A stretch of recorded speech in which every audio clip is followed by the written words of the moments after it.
नमस्ते बच्चों। हाल ही में हमने गुरु पूर्णिमा का उत्सव मनाया।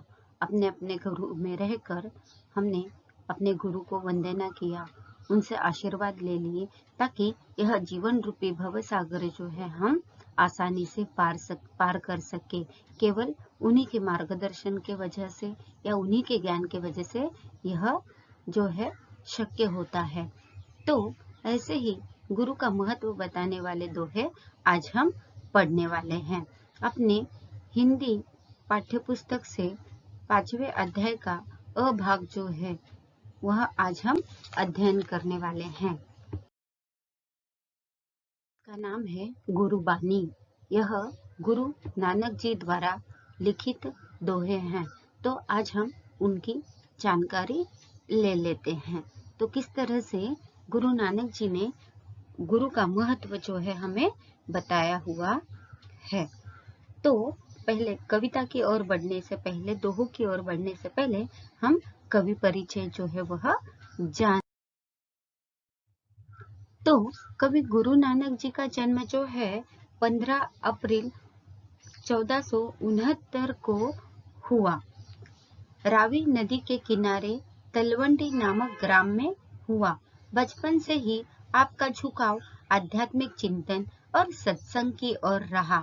आपके व्यक्तित्व में दार्शनिक, योगी, गृहस्थ, धर्म सुधारक, समाज सुधारक और कवि के गुण पाए जाते हैं। आप सर्वेश्वरवादी हैं और सभी धर्म वर्गों को समान दृष्टि से देखते हैं। सर्वेश्वरवादी यानी सर्व ईश्वर को मानने वाले वगैरह इस तरह से।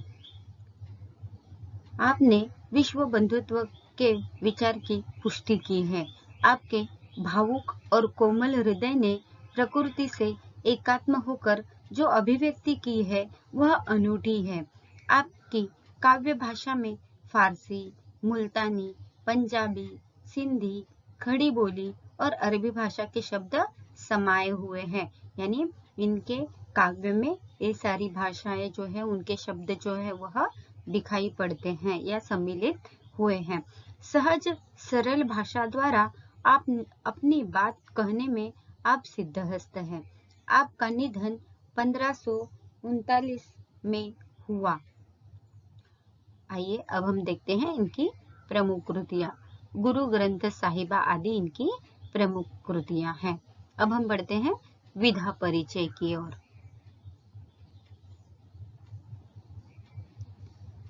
पद्य काव्य रचना की एक गेय शैली है। इसके विकास का मूल स्रोत लोकगीतों की परंपरा ही माना जा सकता है। हिंदी पदशैली में विभिन्न छंदों का प्रयोग अनेक निश्चित रूपों में हुआ है। हिंदी साहित्य में पदशैली की दो निश्चित परंपराएं मिलती है। एक संतों की सबद और दूसरी कृष्ण भक्तों की परंपरा। बच्चों अब हम बढ़ते हैं पाठ परिचय की ओर।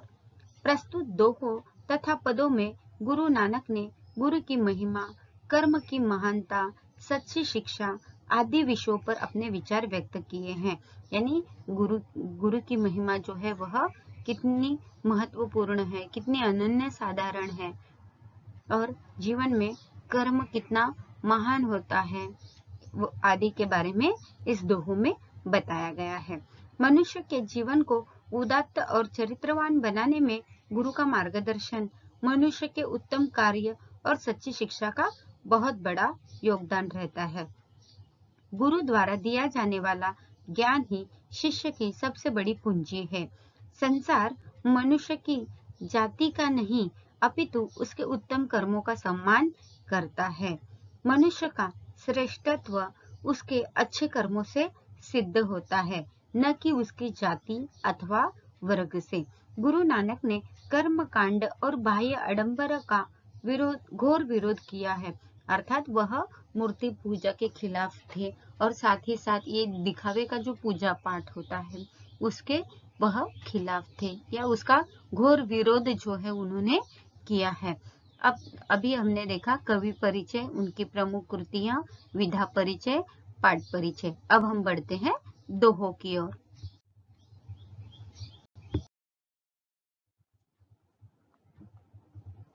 हाँ तो बच्चों अब हम बढ़ते हैं दोहो की ओर।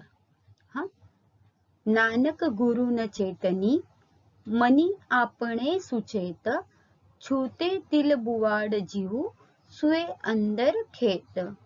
खेते अंदर छूट्या, कहु नानक सौनाह, फली अहीं फूली अहीं, बपुड़े भी तन विच स्वाह। अभी हम लोग शब्दों का अर्थ देखते हैं, फिर उसके बाद दोहो का भावार्थ देखते हैं। चेतनी अर्थात सोचना, मनी यानी मन, सुचेत यानी सचेत, छूते यानी छितराए हुए, विचे यानी अंदर, बुवाड़ यानी बुआई करना, सौ यानी ईश्वर, तन अर्थात शरीर, स्वाह यानी राख या फिर कालिक। इस तरह से अब हम दोहो का भावार्थ जो है वह देखते हैं। तो गुरु नानक जी जो है कहते हैं कि जो लोग गुरु का चिंतन नहीं करते हैं, गुरु का ध्यान नहीं करते हैं, या फिर गुरु के साथ लापरवाही के साथ बरतते हैं और अपने आप को ही ज्ञानी समझते हैं, वे व्यर्थ ही उगने वाले उस तिल की झाड़ियों के समान होते हैं जिनकी देखभाल करने वाला कोई नहीं होता। वे ऊपर से तो फलती फूलती दिखाई देती है, पर उन फलियों के अंदर जो है वह गंदगी और मैल भरा होता है। तो ऐसे लोगों से लोग जो है वह किनारा कर लेते हैं। तो कवि गुरु नानक जी कहते हैं कि लोग गुरु को याद नहीं करते हैं, उनकी बातों को नहीं मानते हैं, अर्थात लापरवाही बरतते हैं और अपने आप को ही ज्ञानी समझते हैं। कहने का तात्पर्य यह है कि खुद ही चतुर बनते हैं। वे व्यर्थ ही अनायास उस उगने वाले तिल की उन झाड़ियों के समान होते हैं या फिर उस घास की तरह होते हैं जो अपने आप ही उगने लगते हैं। तो जो खेत में अंदर से जले हुए हालत में पड़े होते हैं, जिसका कोई मालिक नहीं बनता है, दुनिया के लोग ऐसे लोगों से किनारा कर लेते हैं, यहाँ तक कि ईश्वर भी साथ छोड़ देते हैं। नानक जी कहते हैं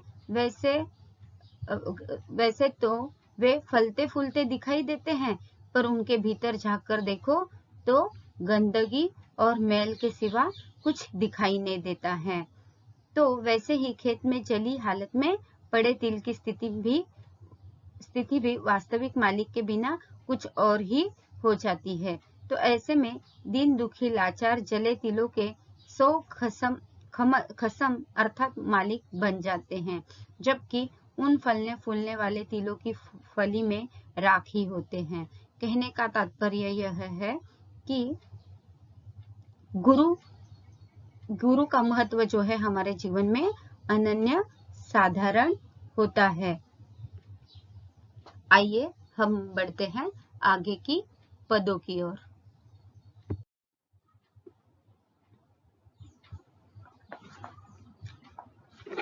जली मोह घसी मसी करी, मति कागद करी सारू, भाई कलम करी चितु लेखारी, गुरु पूछी लिखू बिचारी, लिखू नाम सालाह, लिखू अंतन पारावार। बच्चों, पहले इन दोहों के शब्दार्थ देखते हैं, फिर उसके बाद दोहों का भावार्थ।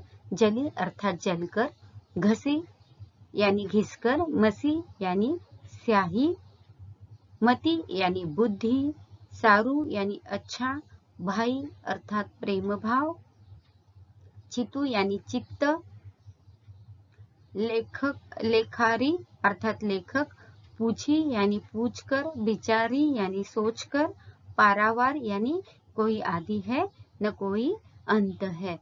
तो गुरु नानक जी जो है इस दोहों के माध्यम से हमें बता रहे हैं कि हमारे अंदर जो मोह माया बसी हुई है, हर इंसान में यह होता है, तो इस मोह माया को हमें क्या करना है, जला देना है और उसे घिसकर उसकी स्याही जो है वह हमें बनानी है। भाई कलम करी चितु लेखारी अर्थात अपनी बुद्धि को श्रेष्ठ कागज हमें समझना है। मति यानी बुद्धि, अपनी बुद्धि को श्रेष्ठ अपने बुद्धि का हमें श्रेष्ठ कागज बनाकर हमें क्या करना है, प्रेम भाव से, प्रेम भाव की कलम हमें बनानी है और उसके द्वारा हमें चित्त को लेखक समझकर और गुरु से पूछकर हमें नाम स्तुति जो है वह लिखनी है। किसकी नाम स्तुति लिखनी है? अर्थात प्रभु की। साथ ही यह सच्चाई भी हमें लिखना है कि प्रभु का न कोई आदि है न कोई अंत है, यानी जिसकी कोई सीमा ही नहीं है, जो पारावार है। यही बात जो है वह गुरु नानक जी हमें इन दोहों के माध्यम से बता रहे हैं। एक बार फिर से हम इसका भावार्थ जो है वह सुनते हैं, पढ़ते हैं। ध्यान दीजिए।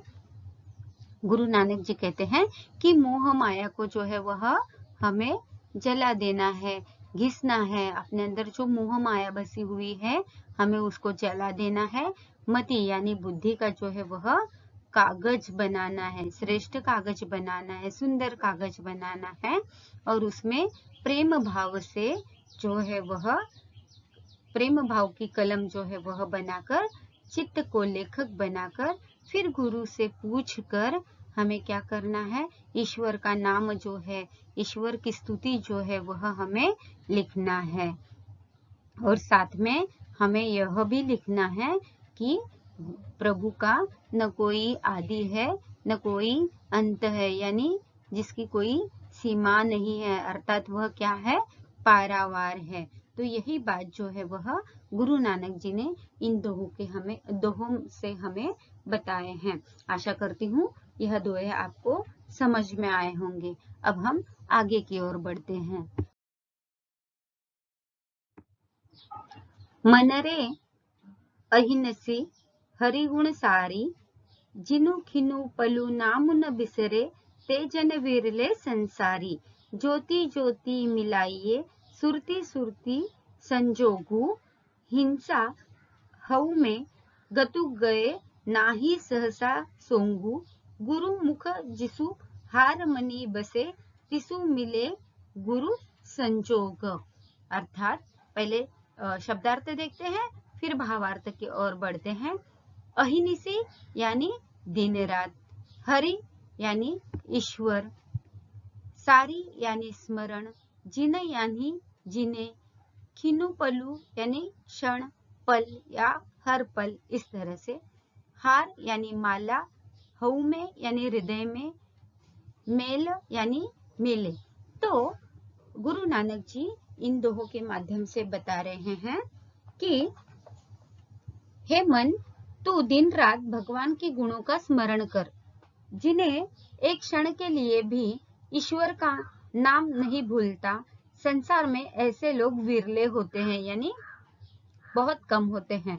अपना ध्यान उसी ईश्वर में लगा और उसकी ज्योति से तुम भी प्रकाशित हो जाओ। जब तक तुझ में अहम भाव रहेगा तब तक तुझे प्रभु के दर्शन नहीं हो सकते। जिसने अपने हृदय में भगवान के नाम की माला पहन ली है उसे ही प्रभु के दर्शन होते हैं। तो गुरु नानक जी जो है वह हमें बता रहे हैं कि हमें हरि गुण यानी ईश्वर के गुणों का नामस्मरण जो है वह दिन रात करना है। भगवान के स्मरण जो है हमें दिन रात करना है। और ऐसे लोग जो है वह विरले होते हैं जो ईश्वर का नाम नहीं भूलते। संसार में ऐसे लोग विरले ही होते हैं।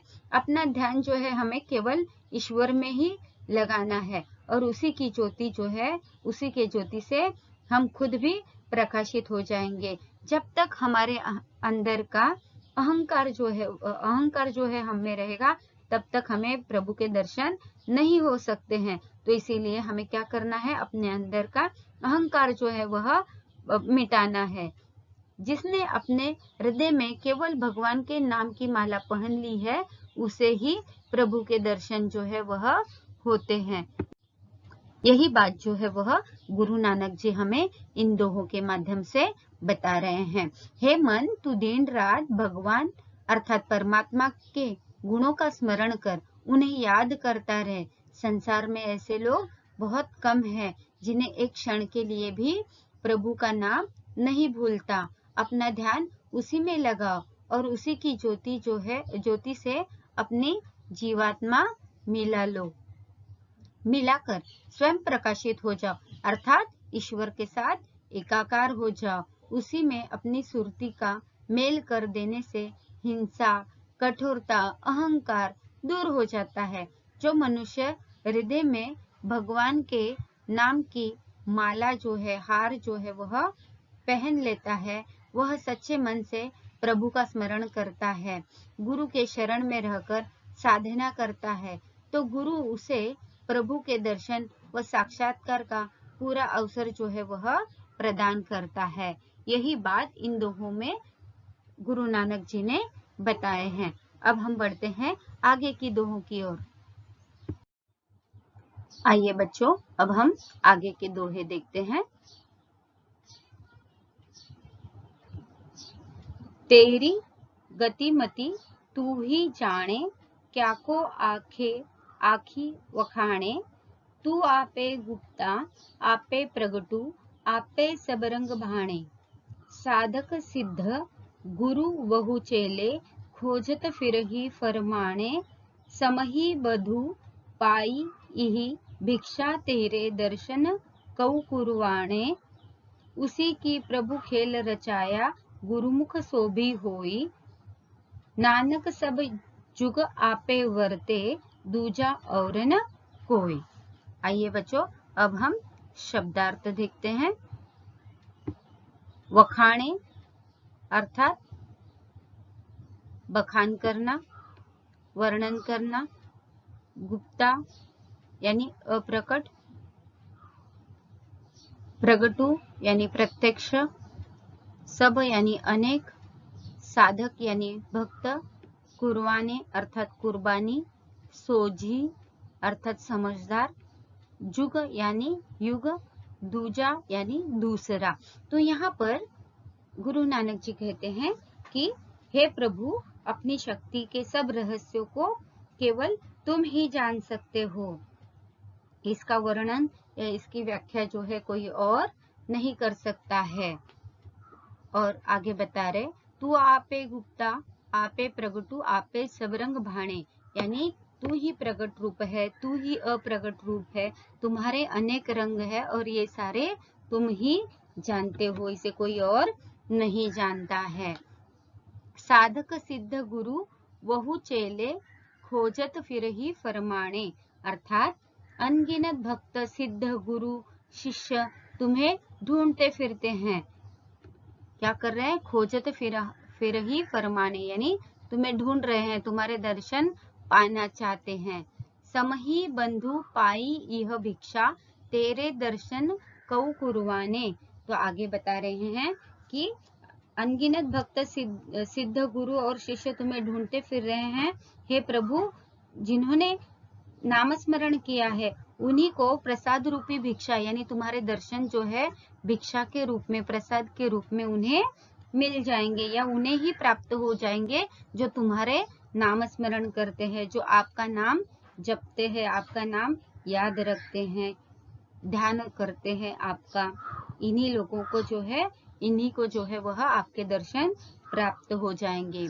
उसी की प्रभु खेल रचाया, गुरुमुख सोभी होए, अर्थात प्रभु आपने इन संसार में, प्रभु तुम्हारे इस संसार के खेल को केवल कोई गुरुमुख ही समझ सकता है और कोई इसे समझ नहीं सकता है। नानक सब जुग आपे वर्ते, दूजा और न कोई। है प्रभु, अपने इस संसार में युग युग से तुम ही विराजमान रहते हो, कोई और नहीं। तो यही बातें यहाँ पे गुरु नानक जी ने हमें बताए हैं। हम संक्षिप्त रूप में भावार्थ देखते हैं।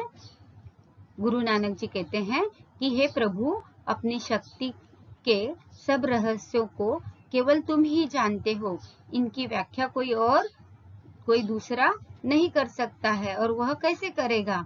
तुम प्रकट रूप में भी हो, अप्रकट रूप में भी हो, तुम्हारे अनेक रंग है, अनगिनत भक्त, सिद्ध, गुरु और शिष्य तुम्हें ढूंढते फिरते हैं। हे प्रभु, जिन्होंने नामस्मरण किया है उनको ही प्रसाद के रूप में, भिक्षा के रूप में तुम्हारे दर्शन की प्राप्ति जो है होती है, या उन्हीं को जो है तुम्हारे दर्शन होते हैं। तुम्हारे इस संसार के खेल को केवल कोई गुरुमुख ही समझ सकता है, अर्थात गुरु की शरण में रहने वाला भक्त ही इस बात को समझ सकता है। तुम्हारे इस संसार में तुम्ही युगों युगों से विद्यमान रहे हो, विराजमान रहे हो, और दूसरा कोई नहीं है। अतः तुम ही सर्वकालिक, सर्वव्यापी और सर्वशक्तिमान हो। तो बच्चों, अब हम बढ़ते हैं आगे की दोहों की ओर।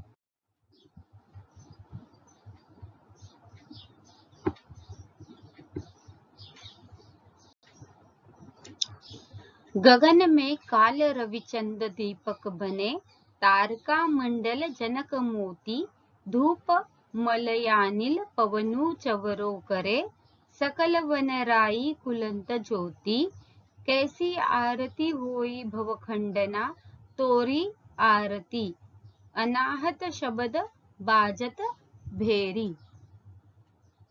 अर्थात अब हम पहले शब्दों के अर्थ देखते हैं, उसके बाद पदों का भावार्थ। गगन यानी आकाश, रविचंद यानी सूर्य चंद्रमा, तारक यानी तारामंडल, धूप यानी गूगल यानी जो हम लोग धूप वगैरह लगाते हैं इस तरह से, चवरो यानी चवर, मलयानिल यानी मलय पर्वत की ओर से बहने वाली हवा, वनराई अर्थात जंगल, अनाहत शब्द यानी योगियों को सुनाई देने वाली अंतरिम ध्वनि, भेरी यानी नगाड़ा या फिर बड़ा ढोल। अब हम देखते हैं पदों का भावार्थ। गगन में काल रविचंद दीपक बने, यानी कवि बता रहे हैं कि आकाश जो है वह क्या है, एक बड़ा सा थाल है। जो हम ईश्वर की आरती उतारते हैं उसमें दिया वगैरह लगाते हैं, तो उसी से जुड़ी बातें जो है वह गुरु नानक जी इन दोहों के माध्यम से बता रहे हैं कि हमें ये बाह्य आडंबर जो हम करते हैं, दिखावा जो करते हैं, आरती की थाल जो सजाते हैं, वो कुछ करने की जरूरत नहीं है, क्योंकि खुद आकाश जो है वह थाल बनकर ईश्वर की आरती उतार रहा है। और इस आकाश के थाल में रविचंद जो है वह दीपक बने हैं, अर्थात सूर्य और चंद्रमा जो है वह दीपक बने हैं। और साथ ही साथ तारामंडल जनक मोती, तारे सितारे जो है वह क्या बने हैं, मोती बने हैं। और साथ ही साथ धूप मलयानिल पवनु चवरो करे, अर्थात मलय की खुशबूदार हवा जो है, मलयगिरी पर्वत के ओर से जो बहने वाली हवा है वह क्या कर रही है, हवा दे रही है। कैसी खुशबूदार हवा जो है, गूगल वाली, जो धूप वाली, जो महक वाली हवा जो है वह हवा आ रही है। वायु हवा से चवर कर रही है। जंगल की सभी वनस्पतियां फूल चढ़ा रही है। ये जो वन संपदा है, सकल वनराई कुलंत ज्योति, तो वह क्या कर रही है, फूलों की वर्षा जो है वह कर रही है, फूल चढ़ा रही है। हृदय में अनहद नाद का वाद्य बज रहा है। क्या, कैसे आरती हुई, भवखंडना तोरी, तोरी आरती, अनाहत शब्द बाजत भेरी, यानी मन में, हृदय में जो है वह क्या बज रहे हैं, ढोल बज रहे हैं, जोर जोर से आवाजें हो रही है। आरती करते समय जो आवाज होती है वह। तो हे मनुष्य, इस महान आरती के होते हुए तेरी आरती का क्या महत्व है, अर्थात भगवान की असली आरती तो मन में ही उतारी जाती है। श्रद्धा ही भक्त की सबसे बड़ी भेंट है। तो ये बाह्य आडंबर जो है, बाह्य दिखावा जो है वह करने की आवश्यकता नहीं है। तो वही यहाँ पर गुरु नानक जी हमें बता रहे हैं कि ये दिखावे की आरती करने की कोई आवश्यकता नहीं है। हम मन से, हृदय से अगर भगवान का नाम जपते हैं, ईश्वर को याद करते हैं, तो वही सबसे बड़ी आरती है। क्योंकि आरती कौन उतार रहा है, खुद आकाश, गगन, वनराई आदि सब उनकी आरती उतार रहे हैं। तो ये बाह्य आडंबर करने की हमें कोई आवश्यकता नहीं है। एक बार फिर से मैं इसका भावार्थ बताती हूँ। गुरु नानक जी कह रहे हैं, संसार में दिन रात महान आरती हो रही है।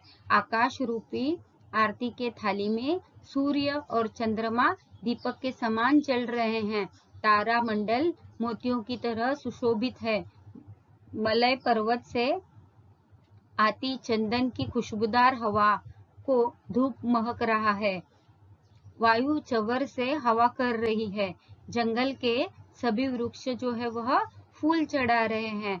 हृदय में अनहद नाद का ढोल बज रहा है। तो हे मनुष्य, इस महान आरती के होते हुए तेरी आरती की क्या आवश्यकता है? यानी ये बाहरी दिखावे की कोई आवश्यकता नहीं है। अगर हम देखेंगे तो जो है मंदिर में जाते हैं, फूल मालाएं चढ़ाते हैं या जो दिखावा करते हैं, पूजा पाठ करते हैं, तो गुरु नानक जी बता रहे हैं कि इसकी कोई आवश्यकता नहीं है। भगवान का, ईश्वर का नामस्मरण करते हैं तो वही बहुत है, क्योंकि यहाँ पे खुद आकाश गगन जो है वह उनकी आरती उतार रहा है। तो तेरी आरती की क्या आवश्यकता है, ऐसे मनुष्य को पूछ रहे हैं। और तेरी आरती का क्या महत्व है? अर्थात भगवान की असली आरती तो मन से उतारी जाती है और श्रद्धा ही भक्त की सबसे बड़ी भेंट है। फिर आप लोग थालियों में थोड़े थोड़े फूल फल लेकर मूर्ति पर क्यों चढ़ाते हैं? क्या उसके पास थालियों की कमी है? अरे आकाश ही उसका नीलम थाल है। सूर्य और चंद्रमा की ओर देखो, वे भगवान की आरती में रखे हुए दीपक है। ये तारे ही उसकी मोती है और हवा उसे दिन रात चवर झूला झूला रही है, चवर झूला झूला रही है। तो यही बात जो है गुरु नानक जी बताते हैं, यानी वह मूर्ति पूजा वगैरह के विरोध है, यानी ये दिखावे का काम उन्हें पसंद नहीं है। तो यही सारी बातें जो है इन दोहों के माध्यम से गुरु नानक जी ने बताया है। आशा करती हूँ आपको ये सारे दोहों का भावार्थ जो है वह समझ में आया होगा। अगर किसी को कुछ इसमें दिक्कत है तो आप मुझसे पूछ सकते हो। धन्यवाद।